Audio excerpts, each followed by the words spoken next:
First, we start with Cardinal Jean-Claude Hollerich of Luxembourg. He is one of the most high-profile cardinals in Europe today, especially known for his leadership role in the Synod on Synodality, a process that has opened deep conversations about how the Church should listen and govern itself. Hollerich has earned both admiration and criticism for being outspoken about reform. However, his most controversial remarks involve Church teaching on sexuality. He has publicly stated that the Church's stance on homosexuality is outdated and needs to be revised. This has alarmed many traditional bishops, and even some moderate ones. To many cardinals, the Pope is not just a spiritual leader, but a symbol of unity. Choosing someone whose views are already seen as causing division would risk widening the gap between different factions of the Church. For this reason, even though Hollerich is energetic and influential, his vision of reform may be too bold and too polarizing for the kind of unity that the papacy demands. Next, we move to Cardinal Cupich of Chicago. In the United States, Cupich is one of the most well-known and powerful figures in the Catholic hierarchy. He is closely aligned with the current Vatican leadership and is known for his strong emphasis on social justice and compassion. But at the same time, he has faced criticism for his handling of traditional liturgy and for restricting the celebration of the traditional Latin Mass. Many in the US and around the world see this as an unnecessary crackdown on a group that values the Church's history and spiritual heritage.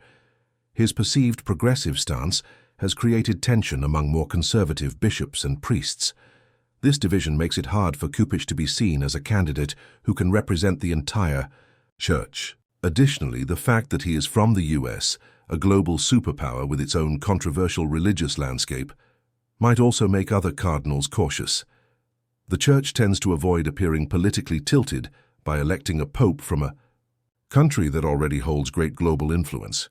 For these reasons, Cupich's path to the papacy seems unlikely. Cardinal Reinhard Marx from Germany is another key figure who, despite his high profile, probably won't be elected pope. Marx has been a driving force behind the German synodal way, a movement that has caused intense debate across the Catholic world. This process has brought forward discussions on same-sex blessings, female leadership, and priestly celibacy.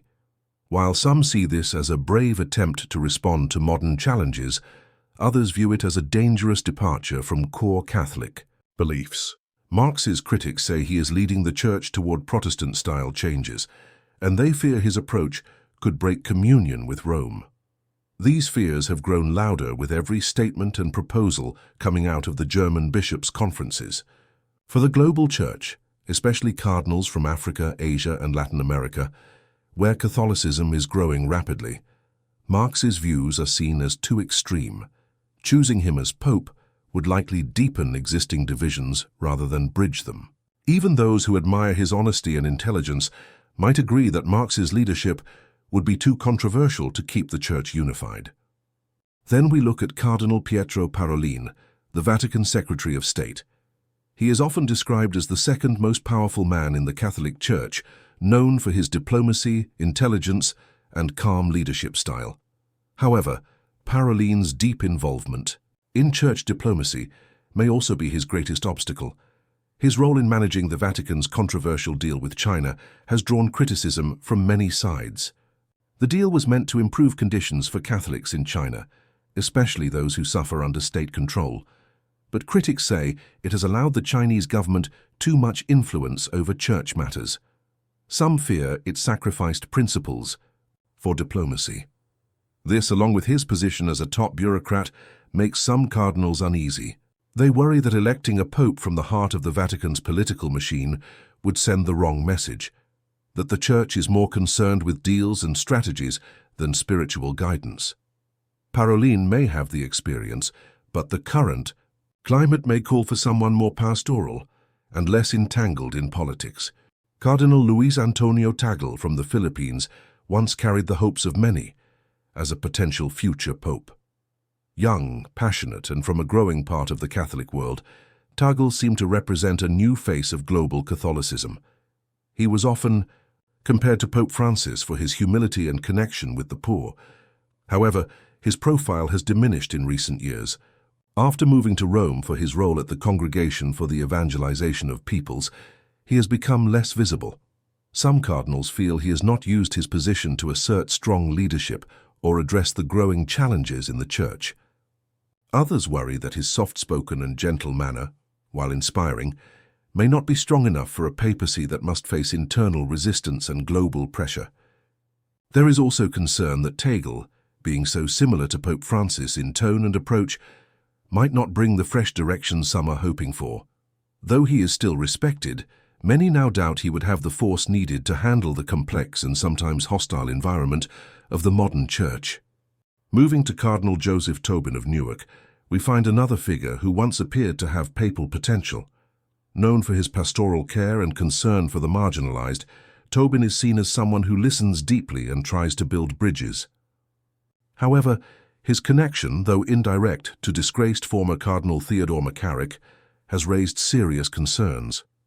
Even though Tobin has not been accused of any wrongdoing himself, just being associated with McCarrick in any way casts a shadow over his name. In a conclave, perception is everything. The mere idea of any unresolved scandal or ties to past abuses can be enough to disqualify someone in the eyes of the other cardinals. The Church, still recovering from multiple abuse crises, cannot afford to risk choosing a pope whose past could become a media firestorm. Tobin's gifts may be real, but the risks that come with his background are likely too high. Cardinal Matteo Zuppi of Bologna is a man who has earned respect across various corners of the Church.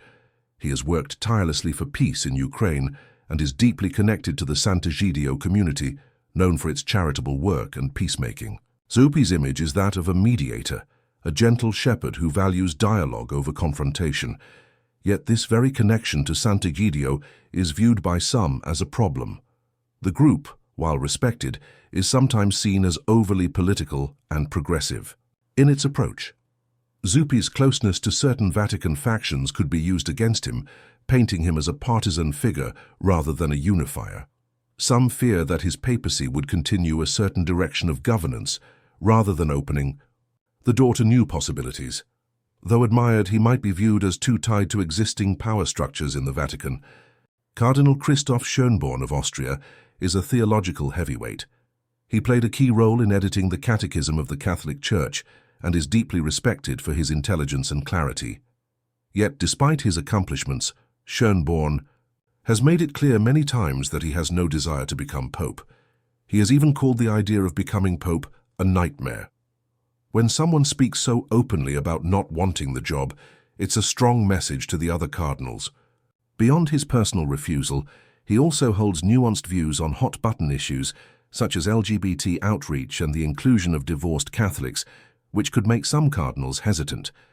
His deep theology may be admired, but it is unlikely that he would ever be considered seriously for a role he himself dreads.